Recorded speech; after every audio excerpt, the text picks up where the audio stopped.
Okay. And I always say this, and you're going to hear it again. So are there any topics you don't want to cover? Did you get arrested yesterday or anything? No? Okay. No, Okay. no, still not a felon.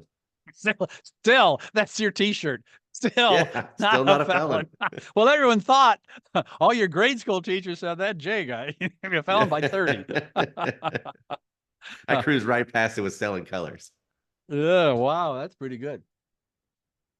I invited a guy over a house next weekend and I said, this should ask your parole officer if you can come over. Yeah, that's always a nice introduction. Test 1, 2, 3, test 1, 2, 3. I got the opening with Donald Rumsfeld. We got the questions. We did a warm up. I think we're ready to rock and roll. 10:04, 10:04. Ready to cruise? Ready to cruise. Okay, ready to cruise. Here we go. Is the record button on, John?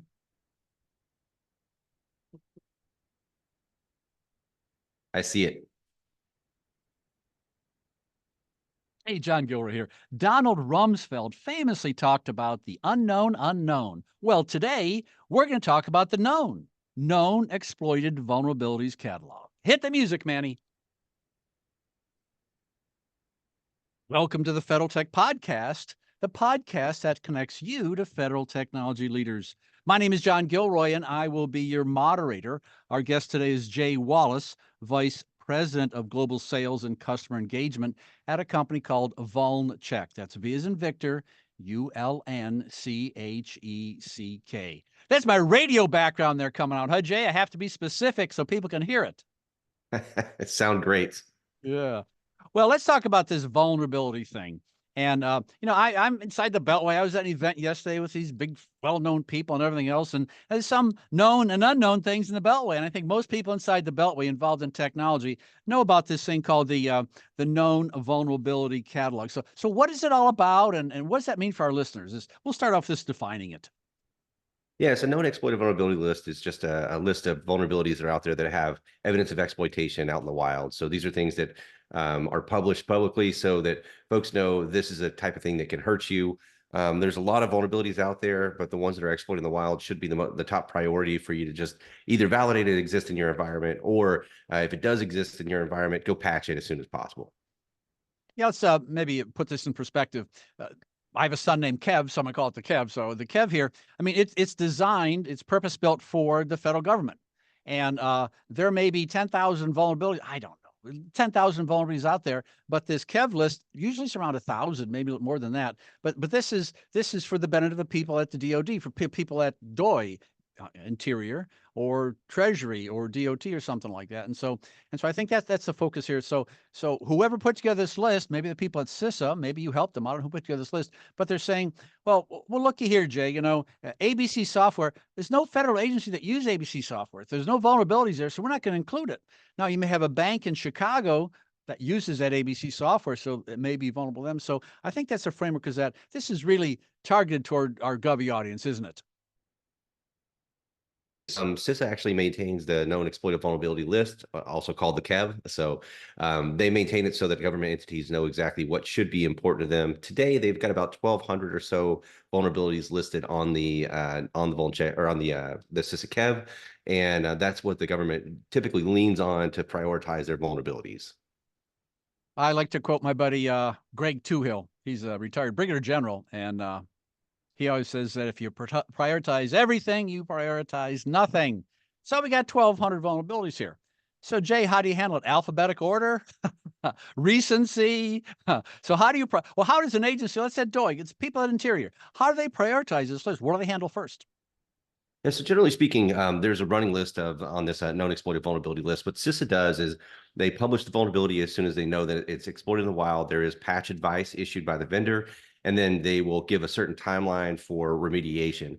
Most of the government is on a timeline that they have to report whether they've met the KEV timeline list or not. So you would usually prioritize what's most recent.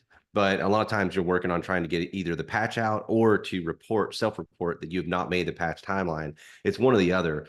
In theory, if we had all the resources in the world and everybody had enough analysts and you could sift through these things and everybody had an accurate asset inventory so they knew exactly what software or hardware they had that they had exposure to, then in theory, it'd be no problem. So if you have a two to 3 week timeline where you need to patch some critical vulnerability or there's a patch as soon as possible. But the reality of it is, you mentioned earlier, I don't know, 10,000. There's actually 250,000 active vulnerabilities out there. Whoa. And so of those, only about 1,000, 1,200, according to CISA, according to VulnCheck, there's about 2,500. But either way you slice it, it's a very small percentage of those overall vulnerabilities. This really speaks to the big problem in the federal government, which is I've got this ocean of vulnerabilities. I have limited resources in terms of analysts that can respond to new emerging threat. And when CISA issues a new alert that says, hey, you've got to go patch this critical vulnerability, it really leaves analysts in a scramble where they're trying to figure out what kind of exposure they have. Do I even have this in my environment? CISA says it's super important. And now I've got a 2-week timeline to meet. So that's typically the response is I've got a really important vulnerability that just came out that could really hurt me. Probably, we think so, but we've got to validate that first. And so that manual process of validation, I think, is the biggest challenge a lot of folks in the federal government are facing. But to answer your original question, that's it. You prioritize whatever CISA tells you to prioritize. Everything else is sort of like secondarily to that. Yeah. I want to talk about this patch concept. So if I walk next door and my neighbor's got a flat tire, I waltz over there and go, hey, got a flat tire. Well, if I don't volunteer to help them fix it, why even tell them? And so why have a vulnerability really, unless you have, and that you said it, you said, well, there's a patch involved. And so, yes, there's a vulnerability and here is the next step. And so there are some 0 days, I would imagine, that people are scrambling around trying to figure it out.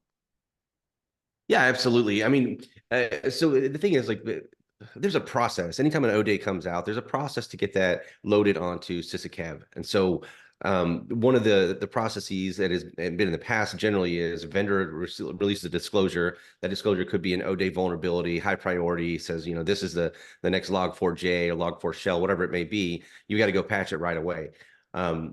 But really, that is for the defenders to try and take a look and see if they have any exposure to it. Sometimes that'll happen out of the loop of CISA. But in the instance of CISA, if that's your guiding light, and you've got to wait for that to go through MITRE to get enriched, then you need to make it over to either NVD or CISA. CISA, with their most recent Vuln enrichment project, is trying to solve some of the challenges that NVD is having, and so it may end up on the KEV list within, let's say, 3 days or 4 days. And that's generally speaking going to be your guiding light as to what you need to address right away. Celebrity vulnerabilities that do come out in the news, I think to myself, Confluence, Palo Alto Networks had a bug just a few weeks back. There's a lot of these really nasty bugs that come out that you really can't wait for it to end up on some list. If you know that the vendors disclosed it and said this is particularly nasty, let's say it's maybe a remote code execution bug, doesn't require credentials, and it really low complexity kind of bug. You just have to go tackle those right away, regardless if this is on some list or not. Let's go back to my next door neighbor.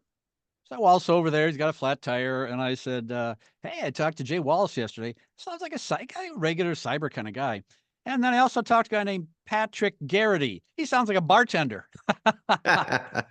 However, if you go to your website, you find out he's a pretty smart guy. And he does a lot of stuff. And apparently he's a skateboarder or something. I watched a couple of his videos. And he has an unusual sense of humor like I do. Maybe that's an Irish characteristic. And he talks about taking an evidence-based approach to vulnerability prioritization. So it's not Jay's opinion. It's not John. I like this favorite color. No, it's like, hey, who cares what Jay thinks? Let's look at evidence. If the evidence points in that direction, then, I mean, it sounds almost, dare I say it, reasonable? Yeah, reasonable is a really great description. I think that Patrick's really onto something with the evidence-based approach. The challenge is that we needed something to standardize for a long time, and the first answer to that was CVSS scoring. So we come out and we score at CVSS high. But the problem has happened is over time, again, 250,000 vulnerabilities. We've got new CNAs that are popping up every day. I'll give you an example of that. Linux became a CNA just a few months ago. Their first month as a CNA, they dropped 500 vulnerabilities. It's really hard to prioritize what's important when you're getting this volume of new vulnerabilities that are coming out. So introduce, using evidence-based approaches to your vuln management program. That is, what should be most important? What is most important, at least in my opinion, is that Whatever's being exploited in the wild should be your P1. That should be the most important thing that you've got.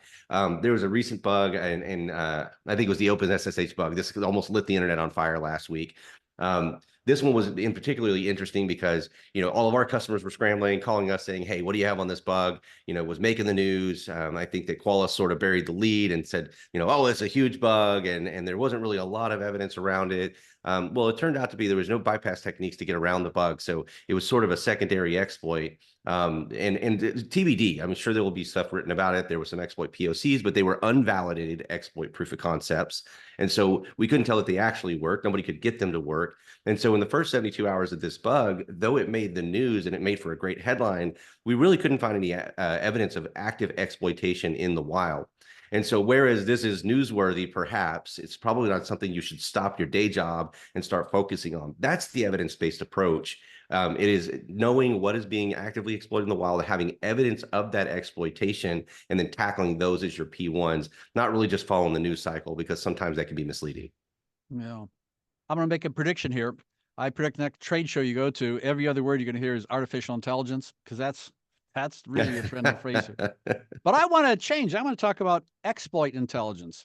And you told me about that priority and SSH and I'm saying, well, what this is understanding what the exploit. This is exploit intel. This is understanding the threat and moving from there. I mean, like Brigadier General says, if you chase everything, boy, you just be chasing stuff all day long. I mean, and so this exploit intelligence. And so when I went to your website, it looks like you do stuff that's proof of concept. So you not only will identify and go, well, hey, let's try this. What happens if A and B and C come together and this may happen? So I think that's almost like doing R&D, threat R&D, huh? I think that's a good description. Yeah. I mean, that's one of VulnCheck's monikers is, our core product is called Exploit and Vulnerability Intelligence.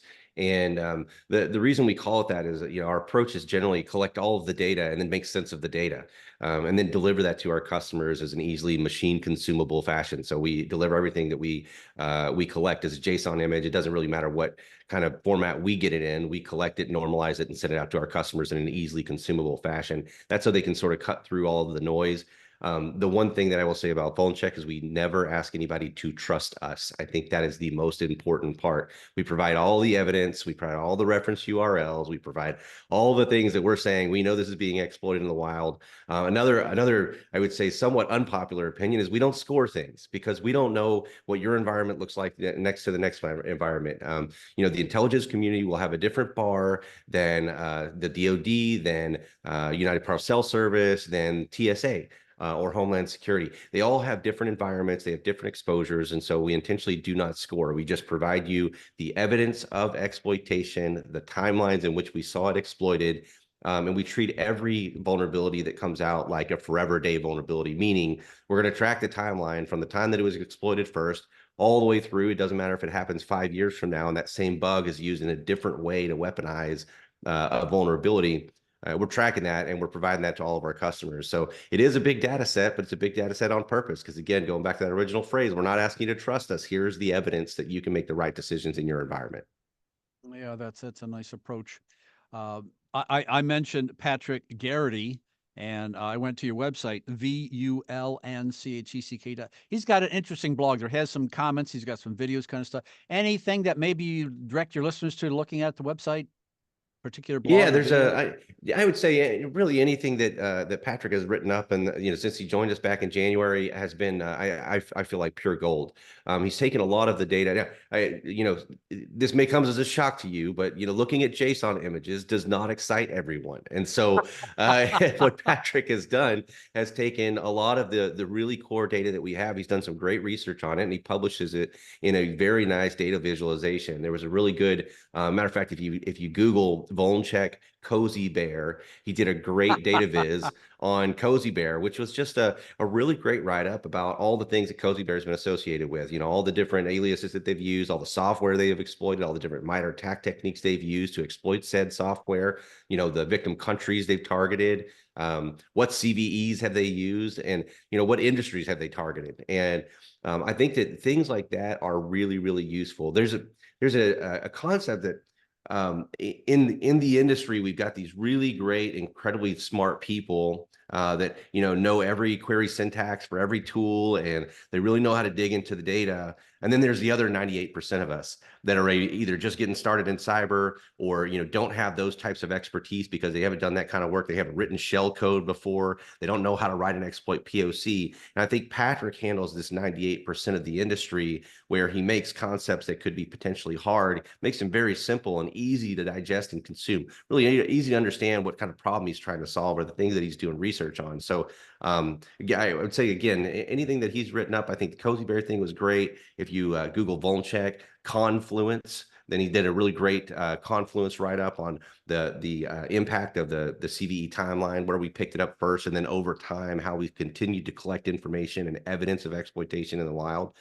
Those are great things that, regardless of if you're checking out VulnCheck or not, they're really great to understand what the anatomy of a CVE looks like, especially when it's exploited in the wild. Jay, I don't want to get too much inside baseball here, but you said POC, so that's proof of concept. That would be testing out something that might work until the community, oh, by the way, here's something that works, and should be concerned or not concerned about this at all. Easy to consume, easy to digest. I think over 4th of July, there was that hot dog eating contest, and I don't know how these guys, 20 hot dogs or something. I have no idea how they digest it, and if you send something out that you want to be digested quickly in the federal world, it's through machine language, huh? Okay. Yeah.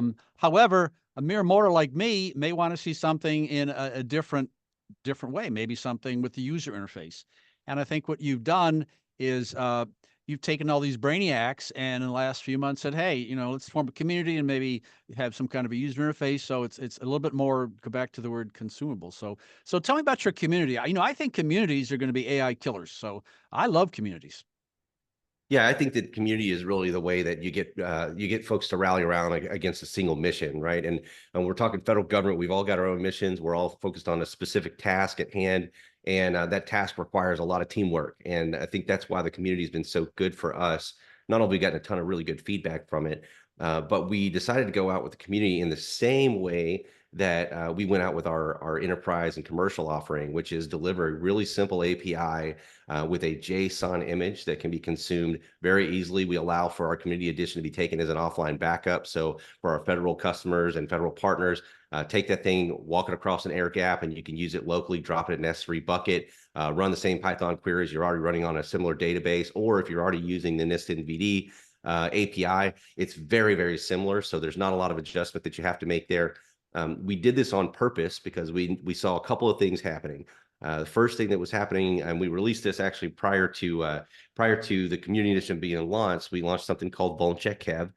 What we realized was CISA is bound to the Binding Operational Directive that sort of prevents them from publishing everything they know is being exploited in the wild. And we actually completely understand why. Back to your flat tire. CISA wants to be able to not only tell you got a flat tire, but also tell you, how to Right. fix it. And Yeah. and I think that sometimes that prevents them from getting things on there that they like, because vendors may vary, your mileage may vary on how well they're going to issue patch advice. Sometimes it says things like update to the latest version. That's not super useful. Other times it tells you a specific version to update to. That's more useful. And then they can give you a timeline once they have real understanding of, hey, we've got a bug. How do we patch it? I understand also you don't want to incite panic. And so you don't say, hey, this O-Day thing just came out. There's no way to figure it out, no way to fix it. So, sorry, but we're going to tell you about it anyway. VulnCheck, we're a little bit more on the panic side. We want to get to we want to get to the bug as fast as possible. So we find evidence of exploitation. We're going to publish it right away. And so I think it's a really good collaboration between us and CISA, very complementary. We also provide reference URLs and things like that for everything that we publish. So in the absence of a vendor saying, we have patch advice, we know how to fix this, we'll at least give you the evidence so you can start your triage process. And what that results in is we've got about 2 times the vulnerabilities that you would find in something like a CISA CAV. Currently, we're tracking about 2,600 vulnerabilities that we've seen evidence of exploitation in the wild versus the around 1,200 that you would find on a CISA CAV. We also, because of our approach, we're usually about 28 days faster on average to deliver a vulnerability or a bug or announce a bug than you would find in like a CISA CAV, for example. When the NVD started running into their challenges, which again, I think all of us here at VulnCheck, and I think the rest of the industry, quite frankly, really does, we really do empathize with the National Vulnerability Database. They were met with a budget reduction earlier this year when they had asked for a budget increase. This kind of speaks back to the whole problem of we don't have enough people to solve the bug problem because the bug problem is outpacing the people. And because of that, we decided, hey, we're going to go ahead and launch the VulnCheck community. Patrick Garrity had just joined us, so he was available to sort of lead the community charge, which has been great. Today, we've got about 3,000 different entities using us. This ranges everything from federal government to commercial enterprise to independents. So about 3,000 different organizations using the community edition. We're growing by about between 30 and 50 new users per day. So I think we're doing a good thing for the community. To your point, I think this is how you beat AI or anything else for that matter. You get a whole bunch of people marching towards the same mission, trying to solve the same problem. Yeah, regular AI. So, true confession here. A couple days ago, there was a guy in Washington D.C. sitting in a hotel room. I did a Zoom call with him. He had this big beard, and he was trying to be funny or something. I didn't know what he's talking about, and he said something about VulnCheck. And I said, "Where do you get all this stuff? What do you just make it up?" He goes, "No, they have like 300. Wait a minute, is the number here 300 million data points? Is that what you're looking at?" That's correct. Yeah, we're tracking 300 different unique data points. We refresh Wow. those multiple times per day. This would include everything from I would say easy to get things. So like it's pretty easy to scrape the CISA CAB. It's pretty easy to scrape the National Vulnerability Database. Big thank you to MITRE. Over the last couple of months, they've made it a whole lot easier to scrape MITRE. There's a lot of things that are pretty difficult to scrape. That would be things like Packet Storm is really difficult to scrape. The Chinese National Vulnerability Database, they actually have two national vulnerability databases, so CNVD and CNNVD. Those are really difficult to scrape, especially from a US-based IP address. And so there are really creative ways that we collect all of this data. We collect it across all sorts of things. It doesn't matter if we're scraping some PDF that's issued by some OT vendor, or if we're picking up some really strange GitHub repository that we found somewhere in the depths of the internet. We scrape all of this, we refresh it multiple times per day, and then we deliver this to all of our customers.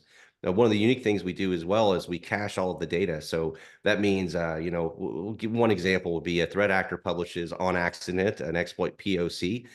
We scrape everything at the fire hose. So if we see this on GitHub, for example, and that threat actor says, whoops, that's public, let's take it down. They'll take it down, delete their account, try to remove any evidence that it ever existed. But VulnCheck, all of our customers, all of our community users, they have evidence of that exploitation in the wild. And we use that, our security team will use that as an analysis point.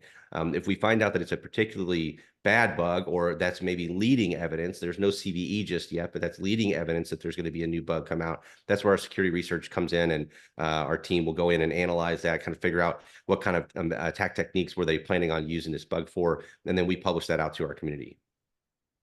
Jay Wallace, I'm taking notes. And earlier in this interview, you were saying trippingly in the tongue, as Shakespeare would say. Yeah, air gap, S3 bucket, blah, blah, blah. You sound like you're inside the beltway, You sound like you're really in, but you're outside the beltway, but you got all this inside the beltway jabber. I heard a lot of that yesterday.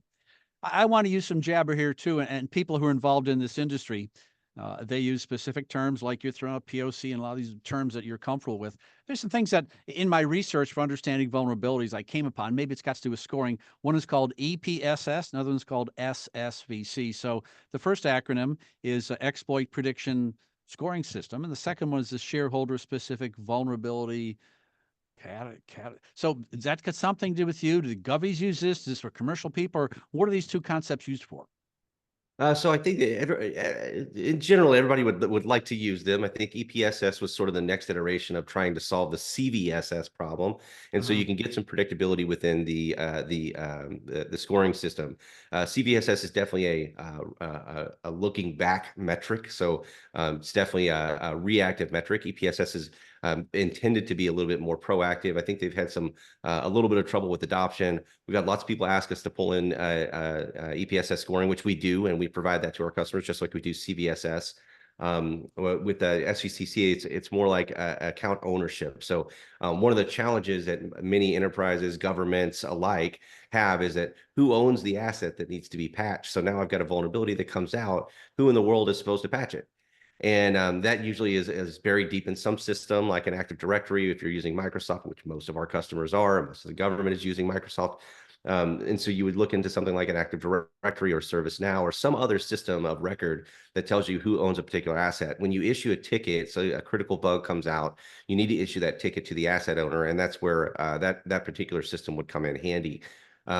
The challenge is it's disparate. All the systems are disparate, especially when you're working in high side networks and low side networks and air gap networks and public networks and public infrastructure and AWS this, GCP that, and Azure Cloud this, and this becomes a really, really big challenge. And so we are not necessarily trying to solve that challenge here at VulnCheck. We're just trying to provide the best data possible to go into all of these systems. And that's why we decided on JSON as a standard, because every system I just mentioned can consume JSON images.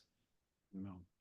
I got in trouble last week. I was interviewing a guy from Airbus, and he's a French guy with his French accent and all that stuff. And we're talking about optical communication between satellites. And I said, "Hey there, Jean-Paul. My crystal ball is broken. Do you have a crystal ball over there that works?" And the producer hated that because I was implying some cultural thing about French people. I said, "No, I'm just trying to have a bad joke." So my bad, I'll apply it to you here and see if the producer gets mad. So Jay, do you have a crystal ball that's working? Mine broke a couple of years ago.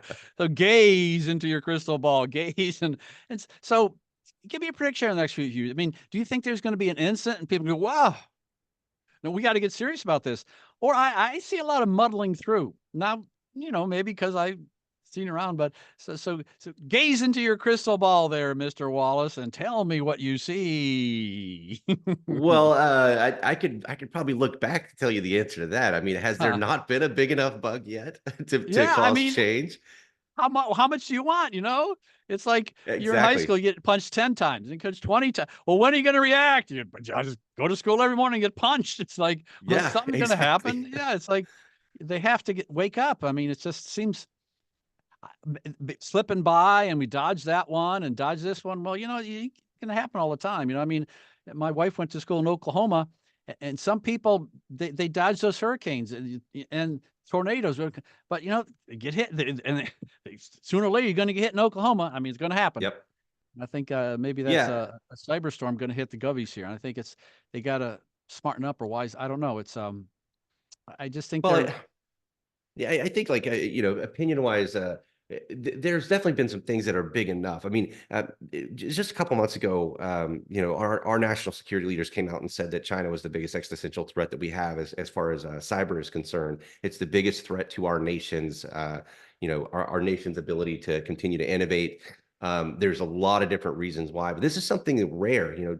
Rarely does our national security leadership team come out and say, this is exactly what we're worried about, right? Because you need to keep some of that private. But this is such a big threat that they've decided to come out and say, hey, we've all got to be, as a country concerned about this specific threat. And in my opinion, I think that is just that's more of an indicator of things that we're concerned about. It's more of a symptom, but it's not really the solution. Just saying, hey, we should all be worried about. Let's go back to your flat tire example again. We all know we got a flat tire. Who's actually going to pull out a tire iron? Who's going to go get the spare? And I think that this speaks to a fundamental change in the way that we approach vulnerability management and incident response and emerging threat response. So to answer your question on the crystal ball, I think that if we don't change, I can tell you exactly what's going to happen. That's pretty easy. yeah bad. If we do decide to change, it's going to take a fundamental shift in the way that we look at vulnerability management, patch management, things like that. For decades, we have relied on people to solve this problem. And so what that's resulted in is people managing more tools. I met with let's say government, a very large enterprise that services the government. Just a couple of years ago, they had 125 different tools in their tool set, couldn't make which from what, didn't understand what overlap that they had. All they knew is that they've got large scale government systems running on their networks, and they don't even have a network map because it's so kludgy and it's so, I mean, it was a total disaster. And so when it comes to vuln management, they were trying to solve the problem with more people, more tools, things like that. The tools aren't the problem. I know that there's a lot of new AI out there. There's a lot of new tools out there, a lot of valuable tools out there that are doing really good work. The problem is you can't just put more people on more tools, because eventually you only have so much budget for enough people. You only have enough budget for so many tools. The problem is the tools are consuming the wrong data. They're consuming data that's late. that is incomplete, that is not really, it's not useful in context. And the biggest tragedy of all of this thing is with underutilized resources, which is, 99.9% of our government partners don't have enough SOC analysts, they don't have enough incident responders, they don't have enough patch analysts. And they're just telling, well, as soon as I get more headcount, we'll be able to solve this problem. Go back to my CNA example. When you get one new CNA dropping 500 new bugs in a single month, those analysts are spending more time just figuring out what's what, and do they even have Yeah. it in their environment than they are spending on patching. That's the problem. And so Yeah. until we Yeah. change that, John, I think we're going to be stuck with the same old same. I'm going to interview Dr. Chase Cunningham next week. And last time I talked to him, he said, yeah, quantum's great. Yeah. Patch your system. Quantum's fine, but, just patch your system and then we'll talk first, before going to Mars. Maybe you want to try to make it to Detroit or make it to Chicago. I mean, you Yep. do the basics here. And well, I guess we'll just have to, I'm writing this down and putting it in granite, and we'll find out exactly if our prediction hold true at the end of the year. So we'll see what happens.